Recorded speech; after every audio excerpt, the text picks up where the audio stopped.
Agriculture and Fishery Council o RAPC Bicol sa sektor ng agrikultura at pangingisda sa bansa. Isa sa mga trailblazing incentives ng RAPC Bicol ay ang pagtatag ng RAPC Speaker sa Bureau, isang pool ng mga eksperto mula sa volunteer leaders ng council. Ang Bureau ay nagbibigay ng mga resource speakers sa mga komunidad na nangangailangan ng pagsasanay sa high-value crops, propagation at iba pang agricultural topics.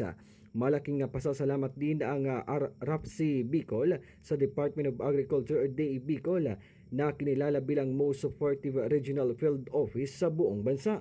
Buong suporta ang DA Bicol sa mga volunteers, partikular sa pagbibigay ng listahan ng mga proyekto para sa monitoring.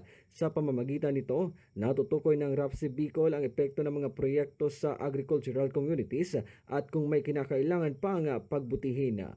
Para sa 96.7 Rinconada News FM, ito si Melchor Bungulto. Nagbabalita ng tapat, naglilingkod ng sapat.